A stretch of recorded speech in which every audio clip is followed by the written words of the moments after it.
กราบสบายดีแหละสวัสดีพ่อพี่น้องเศร้าอยู่ทุกฐานเนาะไม่ว่าจะเป็น FC ทางฝั่งไทย FC ทางสปปลาวเฮานะเพียงเนาะกะมาผมมาพอกับช่อง YouTube ของ Hunter Channel กันคือเก่าพี่น้องเลยสำหรับมื้อนี้ก็เป็นวันเสาร์เนาะช่วงแรงๆมาเกือบหมูนะเพียงเนาะก็สิมาอัปเดตอีกทีนึงแล้วพี่น้องเนาะผ่านมา1 อาทิตย์หมูคุณเฮาสิเป็นอะไรหรือว่าหมูที่ว่าได้ลูกใหม่เนาะสิเป็นอะไรนั่นก็สิพาพี่น้องเลาะเบิ่งกันคือเก่าพี่น้องเนาะก่อนสิไปหับชมหับฟังก็อย่าลืมกดติดตามนะพี่น้องเนาะกดติดตามกดไลค์กดแชร์เป็นกำลังใจให้ช่อง YouTube ของ Hunter Channel เนาะพี่น้องเนาะโอเคเนาะบ่ว่าอะไรใหญ่ห่างสิพาพี่น้องเบิ่งหมูคุณกันก่อนเนาะพี่น้องโอเคเนาะเดี๋ยวเฮาไปเบิ่งกันเลยหมูคุณเฮาเนาะเดี๋ยวสิเบิ่งกันละตัวนี้แม่นหมูคุณเนาะพี่น้องเนาะสายหลอกเนาะกำลังงามพี่น้องกำลังล่างแล้วนี่เมื่อก่อนนั่นแม่นบ่ทันได้ล่างแต่ว่าอันนี้ล่างแล้วก็กำลังงามกันพี่น้องเลยเนาะนี่ตัวนี้มันสายหลอก100%เลยพี่น้องเด้อมีแต่ตัวเหลื่อมๆงามกันเนาะนี่มาเบิ่งกันเนาะพี่น้อง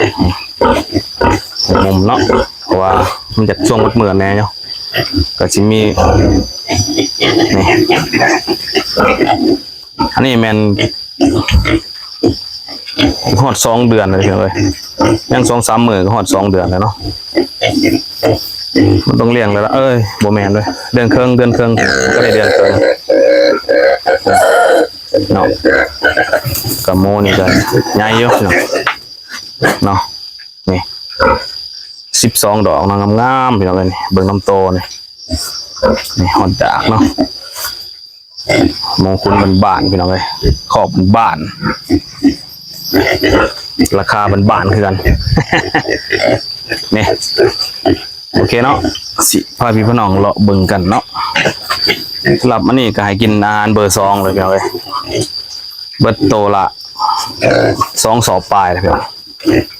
สำหรับเบอร์1มันใส่ตัวละสอบเนาะเบอร์2มันใส่ตัวละ2 สอบอันก็เบิดอันยังบ่เบิดคำมันเบิดตัวอยู่เพื่อนไว้อยู่เพื่อนก็สิมันเบิดตัวนึง2 สอบปลาย3 สอบเลยพี่น้องเนาะบึกตีนี่พี่น้องอู้ชื่อกำลังงามนี่สายหลอกรวมกันแซ่ๆนะเกลืออาหารเรียบร้อยเนาะ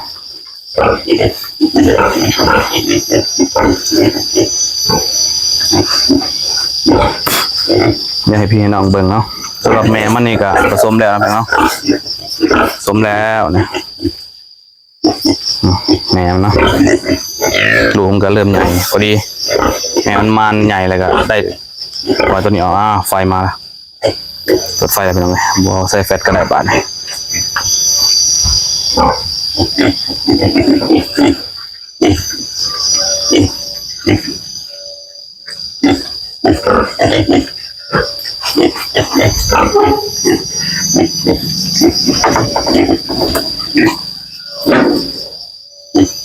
เนาะตัวนี้เป็นโมคุณเนาะเป็นเนาะคุณได้อยู่เดือนครึ่งละเดือนครึ่งจน2 เดือนอะไรยังประมาณอาทิตย์หนึ่งนี่แหละก็สิฮอด2 เดือนเลยโมบานเฮานี่ก็สิประมาณนี้เนาะตัวนี้เฮาจะคุณระดับ4 เดือนปลายพุ่นพี่น้องเอ้ย3 เดือนครึ่งนี่คือสิบ่ได้แล้วเนาะเบิ่งโตเบิ่งยังกิ้วอยู่เนาะ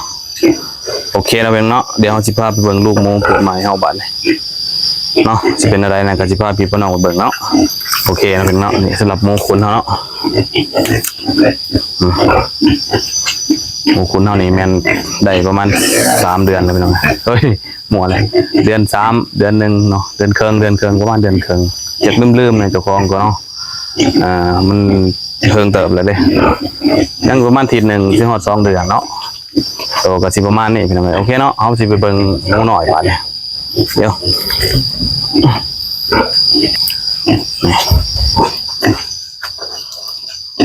เอาไปเบิ่งหมูน้อยกันเนาะ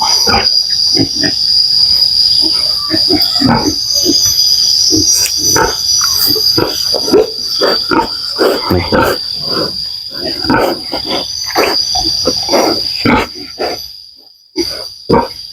เดี๋ยวกำลังนอนเดี๋ยวเขาไปเบิ่งเนาะ เ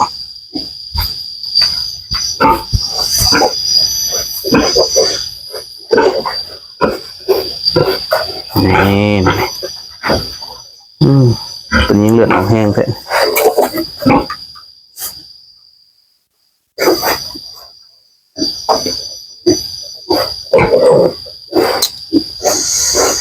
สิบหายแล้วนะ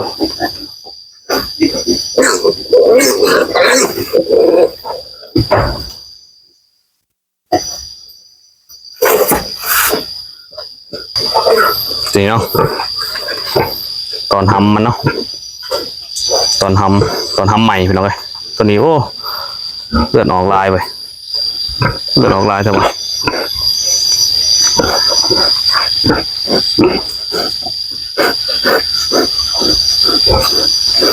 นี่มันแม่มันเนาะพี่น้องเนาะยังไม่ได้ยานมเลยสำหรับตัวนี้เนาะ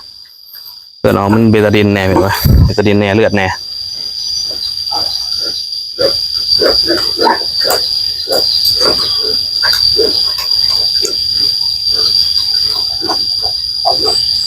7 โตเนาะสำหรับตัวนี้7 โต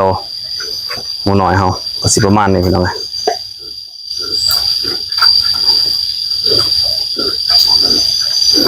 ตัวนี้มันเป็นจะได้ว่าขึ้นมีเลือดออกลายด้วยวะ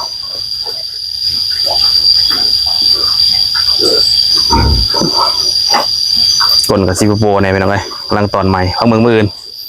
โอเคเนาะเดี๋ยวเราไปเบิ่งมูคุณกันอีกพี่น้องเลยเนาะเดี๋ยวจะไปเบิ่งแม่นั่นเนาะว่าเป็นอะไรเนี่ย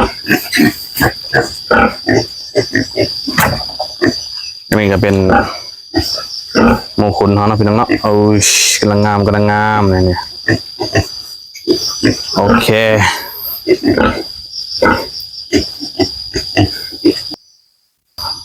เนาะเดี๋ยวเรามาเบิ่งอีกวันหนึ่งเนาะแม่นี่อัปเดตลักษณะท้องกำลังถือพานะพี่น้องเนาะ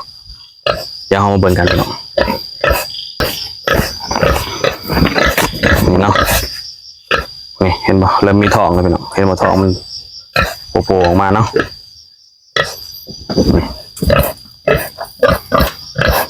แม่ว่าสาวเฮาแม่ลูกขอหักสาวไว้เนาะนี่ทางท้องเห็นป่ะมันเริ่มโซนออกมาเนาะตัวนี้สำหรับแมวสาวนี่ก็รุ่นการเบิ่งว่ามันจะเป็นอะไรนะเพื่อนเนาะโอเคเนาะส่วนนี้จะเป็นเหมือนนี่แหละ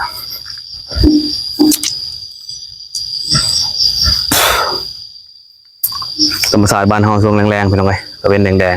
ๆเนาะบรรยากาศของโมนี่หน่อยของเราผมมีมูคุณเนาะรอถ่าอะไรเงี้ยขางนี้ยังตันต่อดอกไฟมาเนาะสำหรับแม่เนาะหลูกคุณทีมงานนี่ก็ไปได้นั่นเลยเด้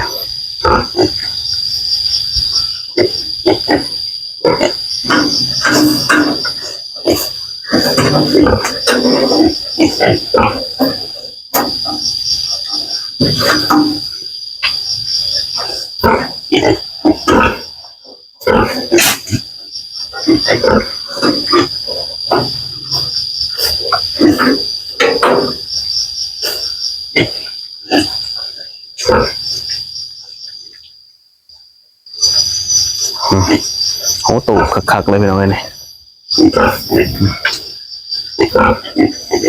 โอเคนะพี่น้องเนาะเอาสำหรับวันนี้เราสนิทไปก่อนเนาะ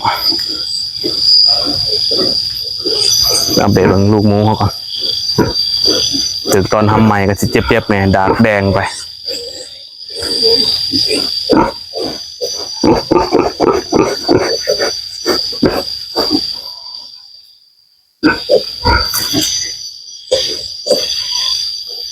ก็สิเจ็บแห้งเติบตัวนี้มันจะเป็นผิดพลาดอย่างไรเนาะตัวนี้เนาะคือเลือดออกลายซะเนาะเบิดเจ้ามาบุลุกนี่เพราะแห้งเลยนี่เนี่ยสิหาย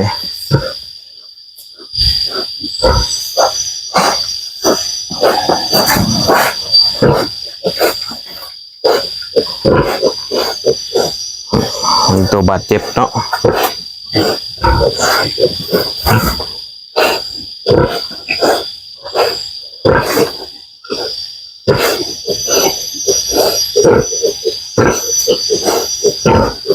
ถ้ากระตอนแล้วเมื่อกี้นี่พี่น้องไงก็เลยมาถ่ายให้เบิ่ง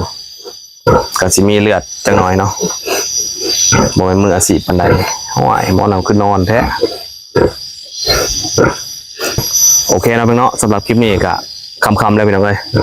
ก่อนที่จากกันแกลืมนะเพื่อนเนาะกดติดตามกดไลค์กดแชร์เป็นกำลังใจให้ช่อง YouTube ของอันเตอร์แชนแนลนะเพื่อนเนาะเป็นอะไรนั่นก็สิพาพี่น้องเลาะเบิ่งคือเก่านะพี่น้องเลยสำหรับทีมงานมงคลเฮาเนาะโอเคนะเพื่อนเนาะสำหรับคลิปนี้ก็สิหยุดเพียงเท่านี้ซะก่อนเนาะโอเคเนาะเนี่ยคิดว่ามันสิบ่ลุกเนาะลุกแล้วบัดนี้ เราต้องมากินนมน้ำโมเนาะโอเคเนาะบรรยากาศยามแรงเนาะของโมนี่น้อยของเราเนาะอย่าลืมด้วยพี่น้องเด้อฝากกดติดตามกดไลค์กดแชร์เป็นกำลังใจให้ช่อง YouTube ของ Hunter Channel ให้ไปเบิ่งลูกมูแล้วก็จบคลิปต้องไปกินนมเนาะ